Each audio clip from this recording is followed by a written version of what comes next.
हरिओम प्रिय दर्शकों, यदि आपकी मीन राशि या मीन लग्न है तो इस वीडियो को बहुत ध्यान से देखिएगा, समझिएगा। इस वीडियो में हम समझने वाले हैं बुध राशि परिवर्तन प्रभाव को। ग्रहों के युवराज बुध का राशि परिवर्तन 27 फरवरी को होने जा रहा है, परंतु बुध के साथ साथ अन्य ग्रहों की युतियां हैं जिससे कई सारे योगों का निर्माण होगा और उन योगों का प्रभाव हमारे जीवन में देखने को मिलेगा।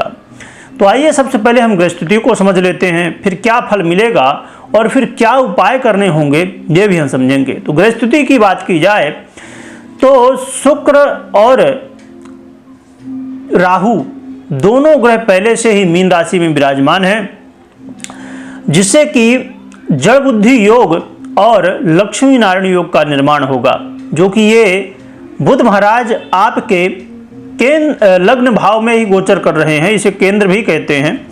तो लग्न भाव में गोचर करना और लग्न भाव में लक्ष्मी नारायण योग का निर्माण होना ये अपने आप में बड़ी बात है। परंतु बुध महाराज देखा जाए तो आपके षष्ठेश हैं, सप्तमेश हैं।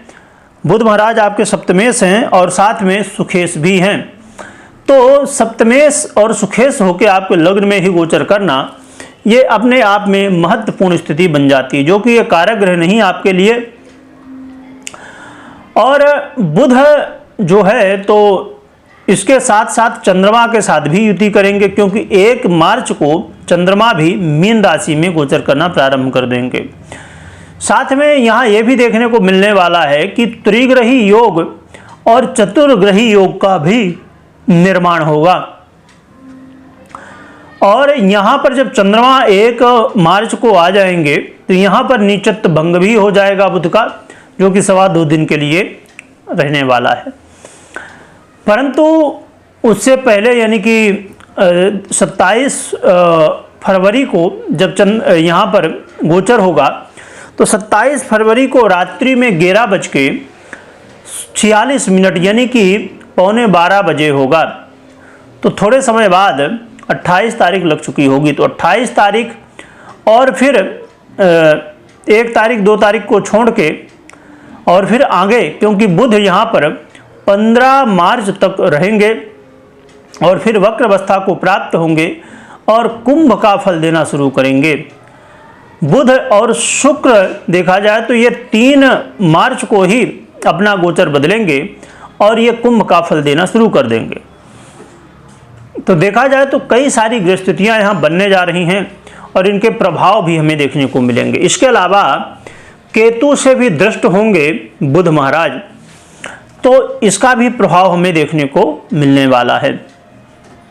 प्रिय दर्शकों, ये बुध का गोचर काल कहीं न कहीं आपके जीवन में, यदि आप दाम्पत्य जीवन में हैं तो दाम्पत्य जीवन के लिए अच्छा कहा जाएगा। दाम्पत्य जीवन में आ रही समस्याओं का समाधान होता हुआ दिखाई देगा, जो कि पूर्ण रूप से तो नहीं परंतु पहले से बेहतर होता हुआ दिखाई देगा। व्यापारियों के लिए ये बहुत अच्छा है। व्यापारियों के लिए धन लाभ और व्यापार में वृद्धि होती हुई दिखाई देगी। और यदि आप इंटरव्यू के लिए बार बार प्रयास कर रहे थे परंतु आपको कहीं न कहीं लाभ नहीं मिल रहा था, तो संभवतः पहले से कुछ बेहतर इस समय हो सकता है। और जो कि यहाँ पर राहु की दृष्टि भी होगी, तो कहीं न कहीं कई बार यदि आपकी ग्रह स्थिति मजबूत नहीं है तो फिर भ्रम की स्थिति भी कई बार पैदा होती है, परंतु फिर भी पहले से बेहतर फल मिलने वाला है।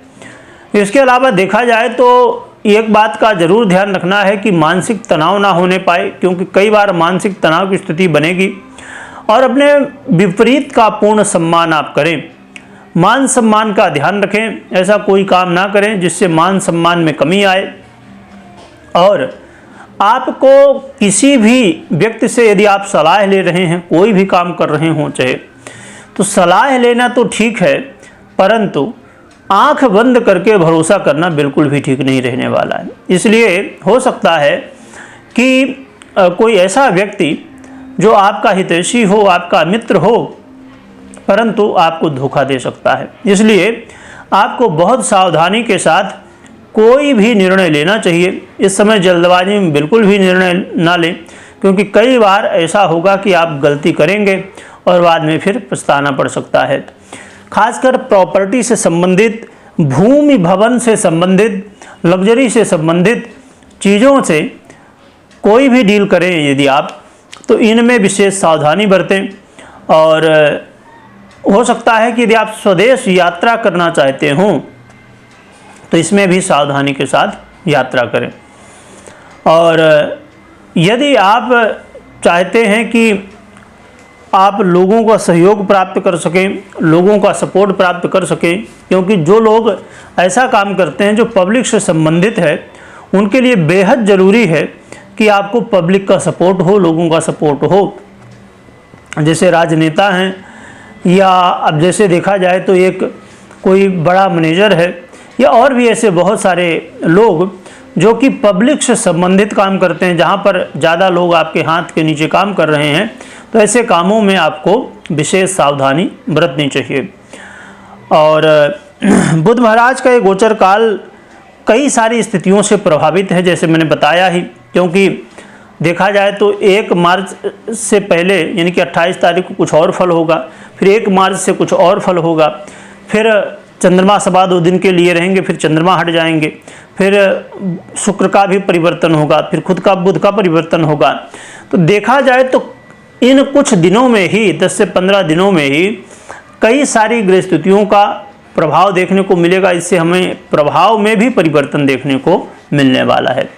रही बात उपाय की, तो उपाय क्या करना चाहिए ये हम जान लेते हैं। तो उपाय के लिए आप भगवान विष्णु और माता लक्ष्मी की आराधना करिए। इससे आपको अपने जीवन में अच्छे परिणाम देखने को मिलेंगे। विशेषकर भगवान विष्णु को तुलसी अर्चन जरूर करिएगा।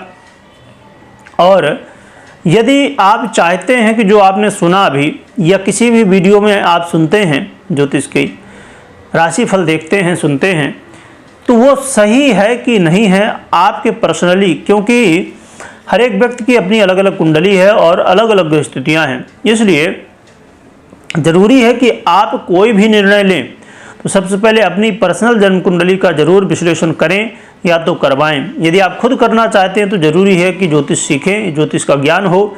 तो आप लोगों के लिए हमने एक चैनल बनाया है, चिंतामणि ज्योतिष ज्ञान, जो कि यूट्यूब में अवेलेबल है, आप जुड़ सकते हैं। आपको बेसिक से लेकर एडवांस तक सीखने को मिलेगा। और एक बात और भी बता दूं कि यदि आप ज्योतिष सीखना चाहते हैं तो बहुत धैर्य रखना होगा, क्योंकि ये कोई जादू नहीं है कि आप चुटकी बजाएंगे और सीख जाएंगे, समय लगेगा। और एक ऐसा है ये कि ये सागर है, सागर से कितना पानी आप निकाल लो खत्म होने वाला नहीं है। इसीलिए ज़रूरी है कि आप बहुत धैर्य के साथ, लगन के साथ सीखिए और समझिए। तो ये कुछ ग्रह स्थितियाँ हैं और हमें ऐसा कुछ फल मिलने वाला है। तो आपको जो है तो सावधान रहना चाहिए, ना कि डरने की आवश्यकता है। क्योंकि देखा जाए तो यहाँ पर हमने चर्चा जो की वो हमने एक ग्रह की चर्चा की है, परंतु अन्य 8 ग्रह तो है ही हैं, वो भी अपना फल कहीं ना कहीं दे रहे हैं। और आपकी पर्सनल जन्म कुंडली में जो ग्रह स्थिति, दशाएँ, अंतर दशाएँ या सभी दशाएँ जो चल रही हैं, तो वो सब अलग अलग फल दे रही होंगी। इसलिए हमें जो है तो डरने की आवश्यकता नहीं है, सावधान होने की और उसके हिसाब से प्लानिंग करने की आवश्यकता है। कमेंट में जय लक्ष्मी नारायण भगवान लिखिएगा, लिखने के साथ स्मरण करिएगा। वीडियो देखने के लिए बहुत बहुत धन्यवाद।